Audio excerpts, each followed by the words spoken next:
London is already spending over 30 billion rebuilding itself. Not in the future, not as a promise, but right now.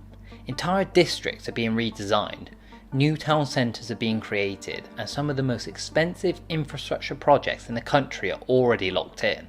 This isn't just one headline scheme, it's multiple mega projects unfolding at the same time, across central London, the outer boroughs and even the underground.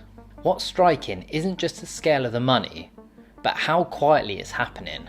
Most people don't realise how many decisions are already irreversible, how long these timelines really are, or how much of London's future shape is being fixed years in advance. But the land is allocated, the stations are built, and the tunnels are dug. There's no easy way back. Today, I'm breaking down the biggest projects reshaping London right now, where the money is going, what's already committed, and why the real risk isn't whether these developments get built, but whether they actually work for the city they're supposed to serve. Earl's Court is one of the most strategically valuable regeneration sites London has ever mishandled. After the demolition of the exhibition centre, the land sat empty for a decade, fenced off, inactive and economically dead, while surrounding property values soared and London's housing shortage worsened. The reset now underway represents a fundamental shift. Around £6 billion is being already committed to transform this 44-acre site into a fully integrated mixed-use district. The plans include approximately 4,000 new homes, large-scale office space, cultural venues and an extensive public park. The development spans 2 boroughs and sits on top of some of the best transport connectivity in London, with multiple underground lines running directly through the site. This is not incremental development. It's a complete urban reintegration of land that should never have been allowed to stall for so long. Infrastructure will be delivered first, followed by long-term phased construction stretching well into the 2030s, allowing density and land use to evolve with demand. Meridian Water represents one of the most ambitious Outer London regeneration programmes ever attempted. Located in Enfield on former industrial land beside the Lee Valley, the scheme is roughly valued at £6 billion and planned over a 20-year horizon. The project aims to deliver around 10,000 new homes and 6,000 jobs through a series of new neighbourhoods, public spaces, waterways and employment zones. A key anchor of Meridian Water Station is already operational, ensuring the area is connected before the large-scale residential density arrives.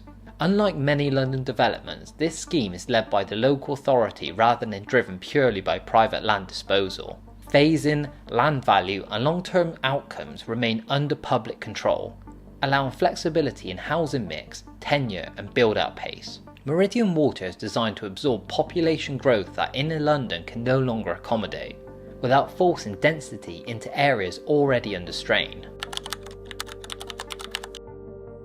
Old Oak Common is not just a transport project, it's a structural intervention in how London grows. The station under construction will connect high-speed rail, the Elizabeth line and national rail services, instantly turning an underused industrial zone into one of the best connected locations in London.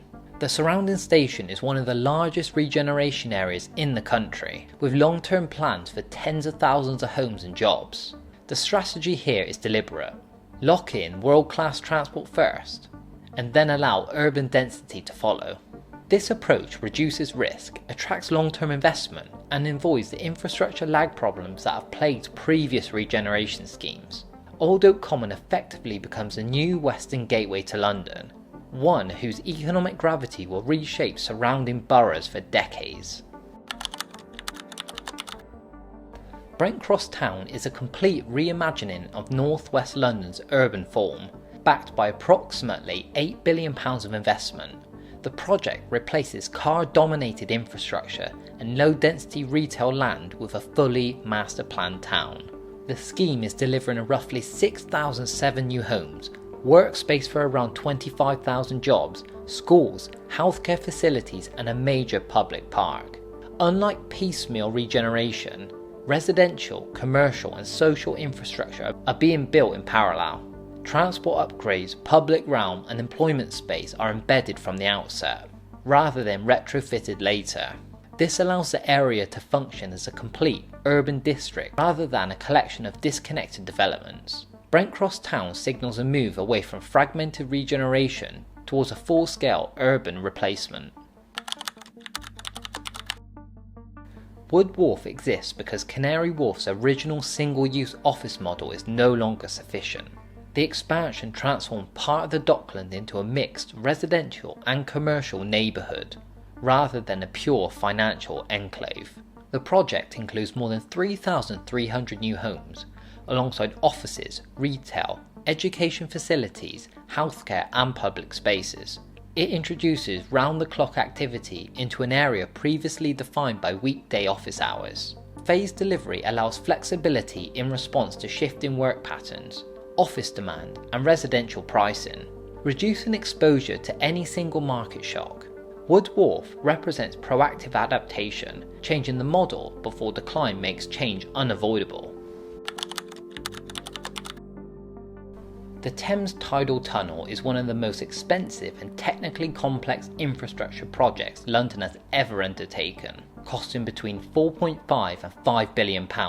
It runs 25 kilometres beneath the River Thames. Its purpose is simple, but critical: to prevent millions of tonnes of untreated sewage from spilling into the river during heavy rainfall. For decades this problem has tolerated because solving it required massive underground engineering beneath one of the world's densest cities. Construction has taken place across dozens of sites, largely out of public view. Yet without this project, long-term population growth, environmental resilience and river regeneration would be fundamentally unsustainable. Canada Water is one of the boldest regeneration schemes currently underway in South London. Rather than incremental improvement, the project creates an entirely new town centre in South East London. The scheme will deliver around 3,000 homes, workspaces for up to 20,000 workers, cultural venues and extensive public spaces, all anchored into an existing transport hub. Development is phased over more than a decade, allowing density and commercial intensity to scale gradually. This is a strategic attempt to rebalance London away from a single dominant core towards a network of connected urban centres. Canada Water represents a structural shift in how London distributes economic activity. What stands out isn't any single project, it's the pattern of projects. London isn't relying on one defining regeneration scheme anymore. It's spreading risk across housing, transport, infrastructure and entirely new town centres, all unfolding at the same time. Together, these projects represent well over £30 billion of committed investment, much of it locked into timelines stretching decades into the future. But that scale comes with risk. Long-term delivery means exposure to political change, funding pressure, construction inflation and shifting demand. Delays at Earl's Court show how easily momentum can be lost. Infrastructure like Tideway proves how essential and expensive it is to get the basics right. What we're watching isn't just regeneration, it's London testing whether its old growth model still works in a slower, more constrained world. And the real question isn't whether these places will be built, because they almost certainly will. It's who they'll actually work for when they're done.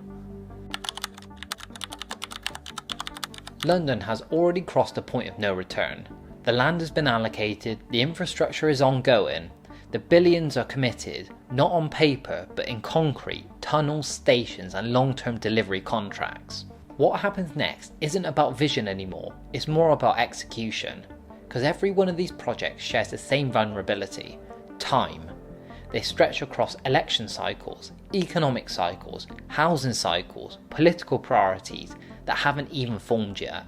Costs rise quietly, phases get pushed back without headlines, and public patience wears thin long before the final neighbourhood opens. But there's also a deeper tension running through all of this. These schemes are being sold as solutions to London's housing crisis, productivity problem and infrastructure strain, but they're also some of the most complex, expensive developments the city has ever attempted. If even a few of them stall, scale back or miss their targets, the knock-on effects ripple far beyond their boundaries. But here's the uncomfortable part. By the time most Londoners realise whether this worked or not, the decisions will already be locked in. The density, the transport capacity, the pricing and the access all fixed years earlier by people no longer in office, responding to pressures that may no longer exist. London isn't just rebuilding itself, it's gambling that the version of the city it's planning for today will still make sense when all of this finally opens. And whether that bet pays off is the next story entirely. If you enjoyed this video and you want more videos just like this, make sure that you like the video, subscribe to my channel and comment your thoughts on these stories in the comments below.